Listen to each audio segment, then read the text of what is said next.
Hey, best friends. I am excited to chat with you today. I want to talk about the day in the life of, or a day in the life of, or what's it like to, have one of my crazy busy days where I am essentially just doing all things all at once. So I do myofunctional therapy. I don't do any clinical registered dental hygiene work at all. Not even like temping here and there or anything like that. I just out of clinical dentistry and I want to keep it like that because, I appreciate my hands and my neck and my back and my body. And so we're going to just stay where we are. With myofunctional therapy, it can look and be any number of ways. It's however you would like this to go, because at the end of the day, it's your program. Okay. So I wish that I had, and this is what I'm going to call it. And it's so wrong of me to do this, but I'm going to do it anyway. Okay. Because we're best friends and we can talk to each other like this real, real, real. All the hand holding. I wish I had all the hand holding that goes on today. Like there's like 27 intro myo courses, there's like 55 myo business courses, there's like all these different ways you can get into just tongue ties or TMD or modalities or whatever. You can get into all these different things, and everybody kind of wants somebody to hold their hand and let them know how this is going to work going all along.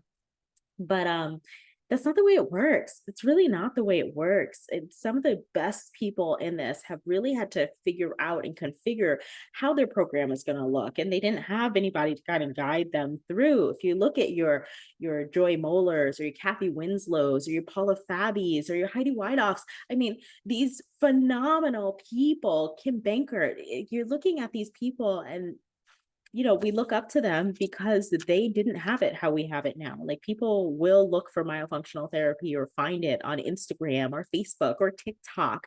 And that's not what it was like. They were persecuted. They were, kind of shunned in certain industries and not able to really market themselves in the way that we have to now.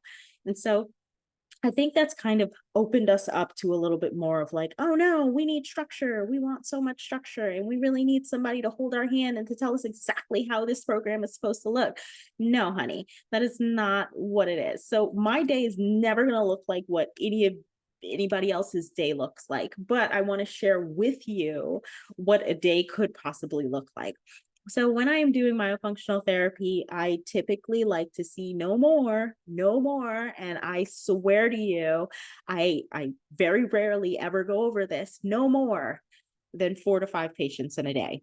No more. If I see more than 5 patients, I am cranky. I am not like the best person in the world. Okay. Because there's a lot that goes into it. So I go over my schedule first thing in the morning. Actually, every Monday morning, my husband and I, because we work together in my myo practice, he does all the administrative, like all the patients love him. People who call into the practice, you call into my practice, you're going to get to talk to my husband. He's phenomenal. And so, he's kind of like the entryway into everything. They meet him, they love him. And then they're like, well, who are you married to? And he's like, oh, just a myofunctional therapist.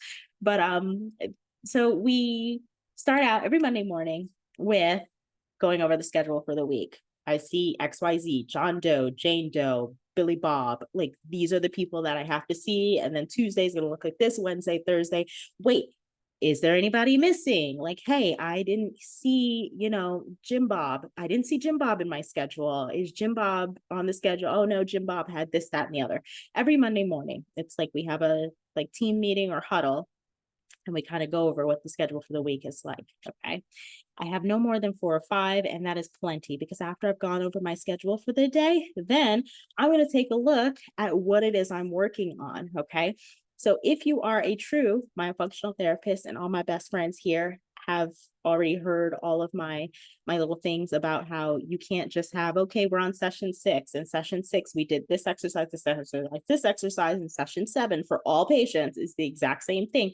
That's insanity, and that's not therapy.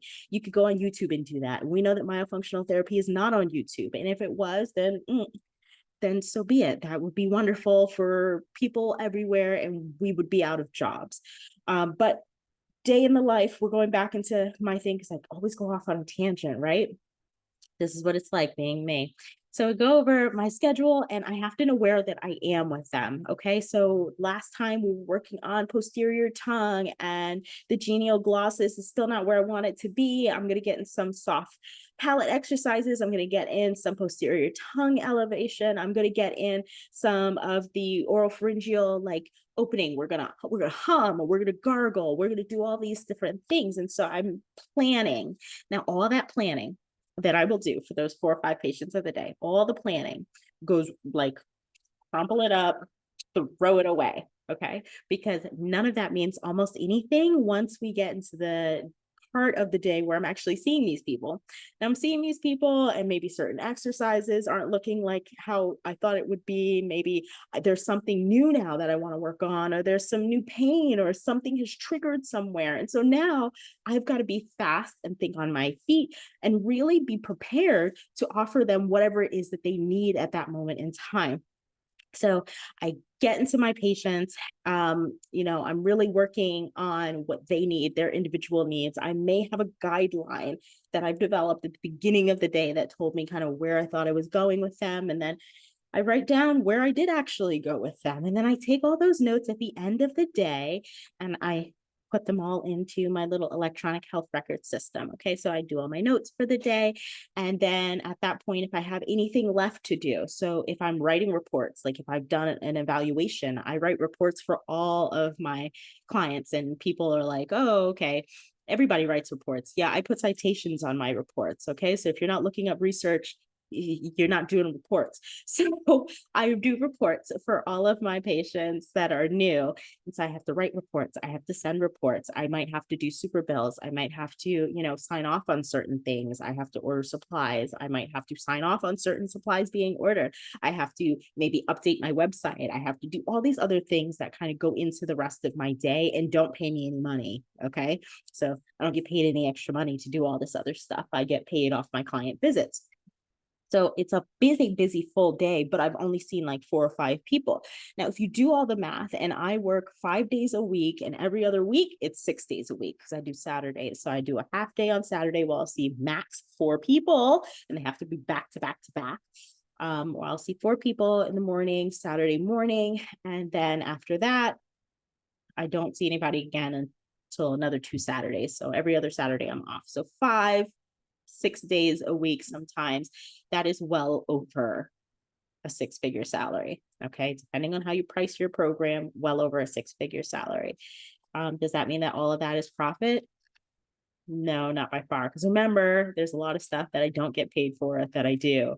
All this ordering supplies and making bags and writing reports and all this stuff. And by the time you count in the software, and I do podcasts, and I have a business, I lecture, I teach, I travel, by the time you factor in all this other stuff, it's not as grandiose as it appears to be. Okay. You will never get rich off of myofunctional therapy. And that's something I need you to know and understand. But every day kind of looks somewhat the same. So I spend a lot of time at home. I do see a lot of people with teletherapy. I love teletherapy. I think it is the best way that I can really like make an impact, because as far as I'm concerned, I don't do very much touch, like physical guiding. Hey, give me your tongue. I'm going to use this little cotton square, and this is where your tongue is going. I do more of verbal cues, visual cues, and they're going to, be able to follow me or follow themselves in a mirror, and they're going to follow the instructions. And that's how we're really working. And so I do a lot with teletherapy, but I do also head out of the office. So I have a home office here, and my home office here, I do some funky stuff. We do a lot of modality stuff, and I save that for my course. Anybody who's not signed up, the next Myomodalities course is starting soon. Doesn't matter when this video is coming out, it's starting soon, because I'm tired of basic myofunctional therapy and all the like nonsense that goes into that. Okay, so I do modalities, and I do a lot of stuff there. And so sometimes I have people come here, but more often than not, I will take some of this stuff and I will go to people's houses. Like I will put my vibration plate into my car, and I will get in the car, and I will drive the car, and I will go to their house. I try to stick within like a 25-mile radius. That is a long radius. Okay. I don't know if any of you have ever like tried to look on a map as to 25 miles out away from you, but like just less than 20 miles away from me, and I'm in West Palm Beach area, less than 20 miles away is Palm Beach Gardens. So anybody who's familiar with golf and whatever, the PGA, That is like a 40-minute drive. That's like a 40-minute drive. It's like, what am I thinking? But that's a part of my day too. So a lot of my day is spent with what you might find if you were to look at my schedule. It's like some open gaps. But what is actually occurring in there is a lot of the stuff that you don't see, that I don't get paid for, that does actually contribute to my workday, my workload, my ability to make money in the future. Like treatment planning and ensuring that I know where I'm going with all of these patients and making sure that I'm staying on top of anything they need, super bills, letters to their providers, reaching out to providers to make sure that we're collaborating and getting good care. And so the day in the life of my functional therapist isn't like exactly thrilling. It's certainly not thrilling. I'm not doing anything that is like overly strenuous, which is wonderful and which does, in fact, help my body and help my mind. But I am doing a lot of mental work. And it is a lot of keeping track of things. And if you don't have that entrepreneurial mindset, and if you're not able to really like get yourself in that mind frame, myofunctional therapy might not be for you. Okay. But if you're still intrigued and you'd like to know more about my day, and or you would like to know more about anything else that I could probably speak to you about, let me know in the comments. I'd love to hear it. I am so happy to be able to talk to you again. Hopefully we'll be able to talk a little bit more frequently. I'm going to try to do better. Okay. And if you made it this far, comment and ask me what I wear when I go out to go see patients. I think you'd be surprised by the answer. Always a good time. Bye, best friends.